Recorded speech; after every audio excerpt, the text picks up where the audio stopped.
আমার দুনিয়ায় কেউ নাই, এতিম আমি, অসহায়, বেটা বেটিও নাই, স্বামীও নাই। প্রতিবন্ধীর কার্ড হয়, আমাকে বিধবার কার্ডও করে দিল। আসসালামু আলাইকুম। আমরা এই মুহূর্তে আছি পাবনা জেলার রূপপুর মোড় নামক যে এলাকা রয়েছে, যে বাজার রয়েছে, সেখানে আমরা আছি। আমরা এখানে আসার পরে একজন নারীর সাথে আমাদের দেখা হয়েছে এবং কথা হয়। তার নাম হচ্ছে রঙ্গিলা খাতুন। সেই রঙ্গিলা খাতুন তিনি একজন অসহায় মানুষ। আমরা স্থানীয়দের সাথে কথা বলেছি এবং তার সাথে আমরা দীর্ঘক্ষণ আলাপ করেছি। তিনি আমাদেরকে জানিয়েছেন যে এই রঙ্গিলা খাতুন, তার দেখার মতো কেউ নাই সমাজে। এত বিত্তবান মানুষ, জনপ্রতিনিধি বা যারা রয়েছে, তারা কিন্তু এই রঙ্গিলা খাতুনের কোন খোঁজ নেয় না। এই রঙ্গিলা খাতুন কিন্তু আপনার একটা সরকারি খাস জমি, রেলওয়ের একটা জায়গায় খাস জমিতে কিন্তু রঙ্গিলা খাতুনের বসবাস। তিনি ভিক্ষা করে চলেন এবং মানুষের কাছে হাত পেতেছিলেন। তবু সরকারি যে সহায়তাগুলো বা সেই রঙ্গিলা খাতুনের ভাগ্যে কিন্তু জোটে নেই, বা মুজিব বর্ষের ঘর রঙ্গিলা খাতুনের ভাগ্যে জোটে নেই, বা রঙ্গিলা খাতুনের কিন্তু কোনো ভাতার কার্ডও কিন্তু নেয়। আমরা এই বিষয়গুলো আমরা সরাসরি রঙ্গিলা খাতুনের মুখে শুনবো।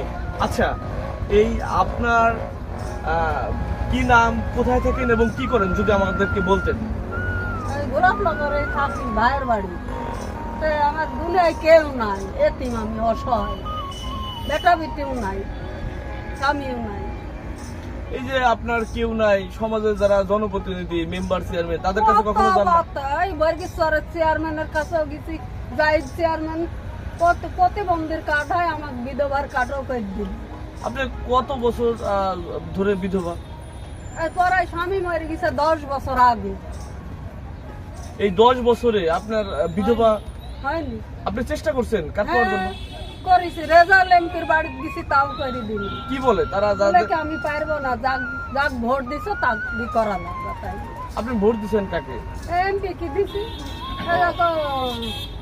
সে দাঁড়াইছিল। এবার সে এই তাড়াহুড়া করে শহর হাইটে যায়, আমি এমপি ভোট দিল। কত রং ছিটাচ্ছে, লাসন কুসন, আমাকে 100 টাকাও দিল না। মিথ্যে অপমানকারী তাড়ি দিল আমার বাড়ি। কি অপমান দিল আপনার? আচ্ছা, আপনার এই যে মানে আপনি মানে সংসার চলে কিভাবে? কাইটে গেছে, ওই লোকটাক দিল 5000 টাকা, আমাকে 100 টাকাও দিল না। আপনার সংসার চলে কিভাবে? আপনি কি খাওয়া দাওয়া করেন বা কিভাবে চলেন? ওই ভাবির সাথে কাজ কাম করি, ওই একসাথেই খাই।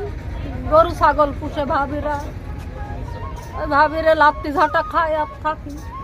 আপনার এখন তো সরকারের বিভিন্ন উন্নয়ন বা বিভিন্ন সেবা প্রদান বা বিভিন্ন ভাতা দিচ্ছে বয়স্ক নারী, প্রতিবন্ধী, বিধবাদের, কিন্তু আপনি ও মাইনা দিন। আপনার সরকারের কাছে আপনার কি দাবি আছে? একটু কার্ড করার লাগে এই দাবি, তাও দিনই। ঘুরি ঘুরি মেম্বার চেয়ারম্যানের কাছে গেছি, তাও দিন। আপনার একটা কার্ড হলে আপনার কি ভালো হয়, সুস্থ হয়? বিধবার কার্ড হলে কি আপনার মোটামুটি সংসারটা চলতে পারে না? হ্যাঁ, ভাবির হয়েছে, আমার হয়নি। ভাবির নামে এলো সরকারের 15 কেজি চাল দিল, ডাল দিল, লবণ, পেঁয়াজ, রসুন দিছে, আমার দিল। ওইটাও কাটি দিছে, ভাবিরটাও কাটি দিছে। এখন মেম্বার চেয়ারম্যান ধরেন যে তুইলি খাচ্ছে, ভাবিরটাও কাটি দিছে। মানুষের কাটি দিয়ে পুরা খাচ্ছে মেম্বার চেয়ারম্যান, অন্য গুণাক নামে করে দিছে।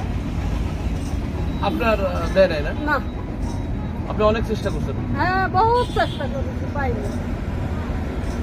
হাত পা ধরেছি, তাও দিন। প্রিয় দর্শক, আপনারা শুনতে পেলেন রঙ্গিলা খাতুনের কাছ থেকে। আসলে এমন রঙ্গিলা সব জায়গাতেই আছে। যারা জনপ্রতিনিধি রয়েছে, তাদের বিশেষ নজর দেওয়া উচিত। আসলে নির্বাচনের সময় আপনারা ভোটারদের যেভাবে দ্বার প্রান্তে গিয়ে ভোট প্রার্থনা করেন, তেমনি ভাবে নির্বাচিত হওয়ার পরে যারা আপনাদের ভোটার বিন্দু রয়েছে, তারা কিভাবে বেঁচে আছে বা তাদের সেবা পাচ্ছে কিনা এই বিষয়েও আপনাদের নজর থাকা উচিত। এমন রঙ্গিলার জীবন আমরা আগামীতে আর কোনো নারীর যেন এমন করুণ কাহিনী শুনতে না হয়, এটাই আমরা প্রত্যাশা করি। সকলে ভালো থাকবেন, সুস্থ থাকবেন।